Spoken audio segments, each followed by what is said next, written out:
Class 9th में next topic हम देखने जा रहे हैं ओके फिजिक्स में force and laws of motion. Okay, force and laws of motion, force and laws of motion.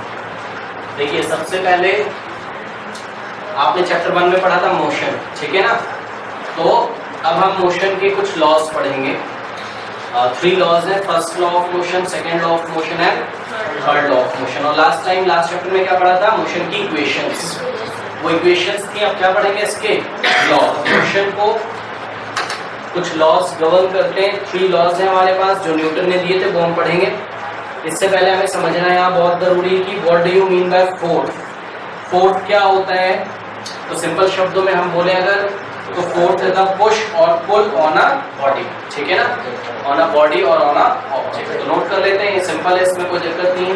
Force is the push or pull on a body, या फिर a push or pull on a body is known as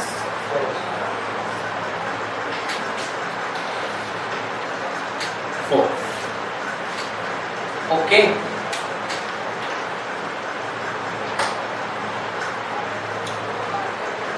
देखिए आपने देखा होगा force daily life में use करते हो, आप फुटबॉल को किक करते हो, ठीक है ना। तो फुटबॉल ऐसा सीधे आ रही तो अपनी डायरेक्शन क्या कर देती है? चेंज, ठीक है ना। इसी तरीके से ये देखिए, ये है, अब इसका हम शेप चेंज कर सकते हैं फोर्स लगाकर। देख रहे हो आप, फोर्स लगाकर इसका शेप चेंज हो गया, ठीक है। इस तरीके से बहुत सारे हम इफेक्ट देखेंगे। आप फोर्स लगाकर ट्विस्टिंग कर सकते हो, प्रेसिंग कर सकते हो, किसी ऑब्जेक्ट को लिफ्ट कर सकते हो, ठीक है ना। तो देखिए हम नोट कर लेते हैं कि इफेक्ट ऑफ फोर्स क्या क्या हो सकते हैं, ठीक है। इफेक्ट ऑफ फोर्स, ठीक है। Number 1, a force can move a stationary object. A force can move a stationary object. Okay? Force किसी भी रुके हुए ऑब्जेक्ट को चला सकता है, पता है आपको। देखिए इसमें, देखिए जो चीजें ज्यादा समझाने की नहीं है मैं उस पर ज्यादा डिस्कस नहीं करूंगा। ओके, ठीक है। मतलब फोर्स क्या कर सकता है? किसी भी ऑब्जेक्ट को चला सकता है, ठीक है। A force can stop a moving object. अगर कोई ऑब्जेक्ट चल रहा होता है तो उसको क्या कर सकता है? Stop. A force can stop a moving object, stop a moving object. For example कोई ये देखिए, ये ऐसे करके आ रहा है, मैंने फोर्स लगा के क्या कर दिया? इसको रोक दिया, ओके। और फोर्स क्या कर सकता है? Force can change the speed of moving object. Force can change the speed of moving object. हाँ भाई, स्पीड चेंज कर सकता है कि नहीं चेंज कर सकता है ना। ये देखिए, ये ऐसे करके जा रहा है, मान लीजिए ऐसे करके मोशन कर रहा है, इसको मैंने पीछे से और तेजी से धक्का लगा दिया तो इसकी स्पीड क्या हो जाएगी? बढ़ जाएगी, ठीक है।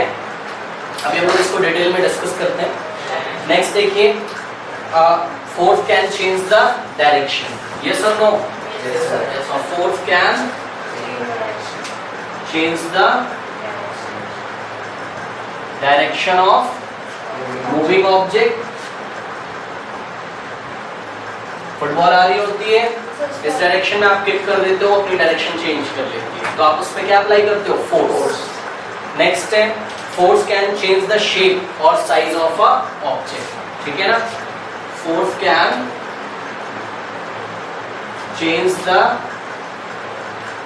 शेप और साइज, शेप और size of the object, okay. Force क्या चेंज कर सकता है? शेप और साइज। देखिए, ये देखिए, ये इनका बॉटल है, ये देखिए शेप क्या हो गया इसका? चेंज। अब ये चेंज परमानेंट भी हो सकता है और टेम्परेरी भी हो सकता है, ठीक है ना। जैसे कि रबर बैंड जो होता है उसको आप ऐसा खींचते हो फोर्स लगा के, तो थोड़ी देर के लिए उसका शेप चेंज होता है, लेकिन वो कैसा चेंज है, परमानेंट नहीं है, टेम्परेरी है। क्यों होता है ऐसा? ये सारी चीजें, ये इलास्टिसिटी के कारण होता है। ये सारी चीजें हम आगे डिस्कस करेंगे। ओके, उसके बाद देखिए नेक्स्ट टॉपिक आता है कि बैलेंस और अनबैलेंस फोर्स क्या होते हैं। देखिए बैलेंस और अनबैलेंस फोर्स क्या होते हैं। Balance force and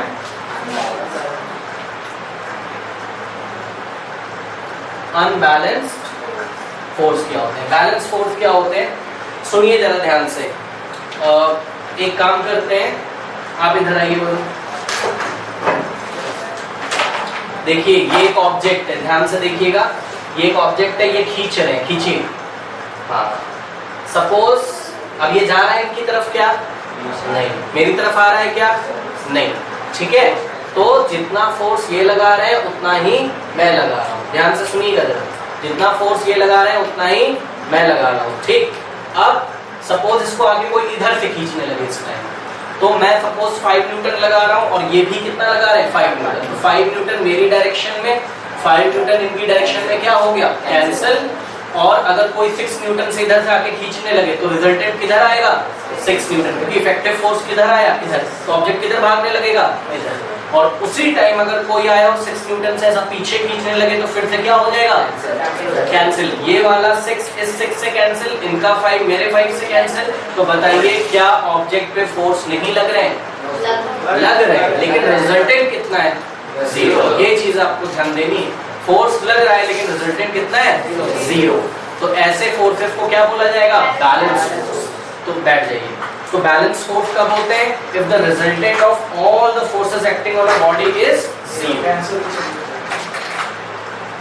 if the resultant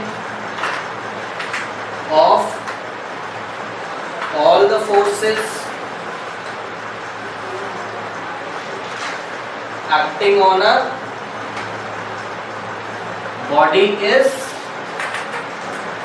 0। Resultant अगर 0 होता है तो the forces are called balanced forces, ठीक है। then the forces are called balanced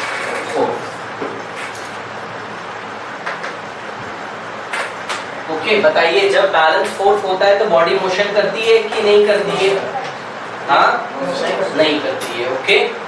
अभी इसको हम लोग और एक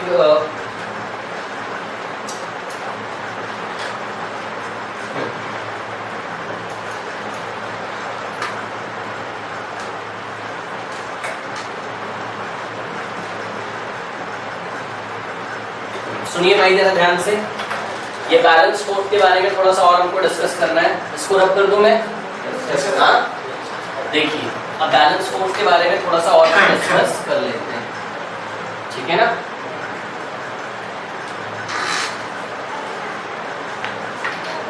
ध्यान से सुनिए। अभी मैं कांटेक्ट नॉन कांटेक्ट फोर्सेस की भी बातें करूंगा, बट उससे पहले सुनिए। हमेशा याद रखिए जब भी कोई ऑब्जेक्ट ये ऐसा ऐसे सरफेस पर रखा है ना, तो ऑब्जेक्ट का वेट कहाँ काम कर रहा है, नीचे। ऑब्जेक्ट का वेट कहाँ काम कर रहा है, नीचे।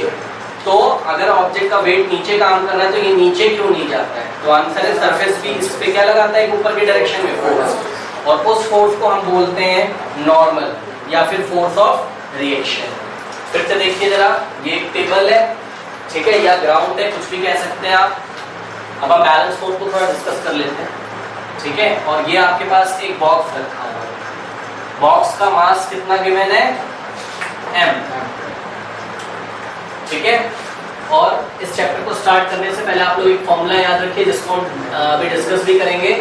फोर्स इज इक्वल टू क्या होता है, मास इनटू एक्सेलरेशन। तो ध्यान से देखिए, अगर ये बॉक्स ऐसे करके किसी सरफेस पे रखा है तो इस पे कौन सा एक्सेलरेशन लग रहा है, एक्सेलरेशन ड्यू टू ग्रेविटी। क्या लग रहा है इस पे, एक्सेलरेशन ड्यू टू, कौन लगा रहा है, earth. Acceleration due to gravity, g का वैल्यू जिसका डायरेक्शन का है डाउनवर्ड, तो a की जगह आप क्या लिख देंगे इसमें, g, तो mg। तो इस पे फोर्स कितना लग रहा है, mg, जो कि बॉडी का क्या है, वेट। याद रखिए अगर कोई बॉडी ऐसा सरफेस पे रखी हुई है तो डाउनवर्ड डायरेक्शन में जो आप वेट दिखाते हैं, ये प्लीज याद रखिएगा, वेट भी क्या है? एक तरीके का फोर्स। वेट भी क्या है? एक तरीके का force. It is exerted by the earth on the object. ठीक है, ये देखिए यही बोला जाता है कि इतने फोर्स से अर्थ क्या कर रही है? ऑब्जेक्ट को अपनी तरफ अट्रैक्ट कर रही है, खींच रही है।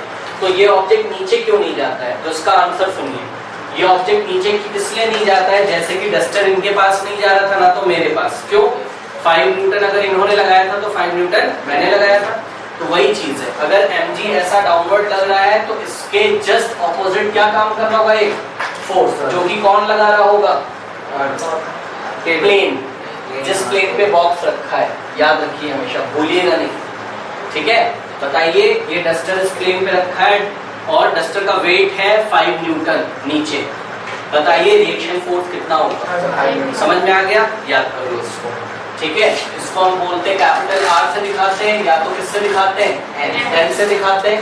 ठीक है ना, अभी आप कैपिटल आर से दिखाइए, क्या बोलते हैं इसको? रिएक्शन फोर्स या फोर्स ऑफ रिएक्शन। और सुनिए, डायग्राम में दोनों को मैंने जस्ट ऑपोजिट दिखाया है, का मतलब दोनों का लाइन ऑफ एक्शन क्या है? सेम। लाइन ऑफ एक्शन मतलब आपको इमेजिन करना पड़ेगा ये फोर्स किसी लाइन के अलोंग काम कर रहा है, वो लाइन ये है। तो दोनों को मैंने सेम लाइन में क्यों दिखाया है? सेम क्यों? क्योंकि दोनों जस्ट ऑपोजिट फोर्स होते हैं और मैग्नीट्यूड में कैसे होते हैं? इक्वल। यही रीजन, ना तो बॉक्स ऊपर जा रहा है ना तो नीचे जा रहा है। ओके, तो ये किसका एग्जांपल है बताइए? हाँ, डायरेक्ट फोर्स।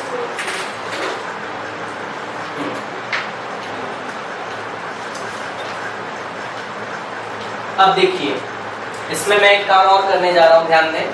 मैं क्या करता हूं? इसको पुश करता हूं। अभी तक कितने फोर्स थे? 2। कौन कौन? रिएक्शन फोर्स और वेट। दोनों एक दूसरे को क्या कर रहे हैं? बैलेंस। इसलिए आप बोलोगे कि R का जो वैल्यू है वो किसके इक्वल है? W के। Reaction force is equals to weight of the body. तो अगर आपसे कोई पूछे what is the value of reaction force, तो बोलोगे m into g। ये याद रखिएगा, अभी हम न्यूमेरिकल में करेंगे। ओके, उसके बाद अब मैं इसमें एक और एक्टिविटी करने जा रहा हूँ। देखिए मैं क्या एक्टिविटी करने जाता हूँ। मैंने इसको इधर से पुश किया, मैंने इधर से इसको पुश किया, नहीं चलता है। क्यों नहीं चल रहा होगा भाई? क्योंकि इधर से ये सरफेस इसको चलने नहीं दे रहा है। मतलब सरफेस क्या लगा रहा है? Frictional force. छोटी क्लासेस में पढ़ा है आपने। मैं बॉडी का मोशन इधर कराने की कोशिश कर रहा हूँ, लेकिन इसको इधर से एक फोर्स लग रहा होगा अलोंग द सरफेस, जिसका नाम क्या है? आप बताइए कितने फोर्स हो गए इस पे टोटल? 4। 1 2 3 4। ओके,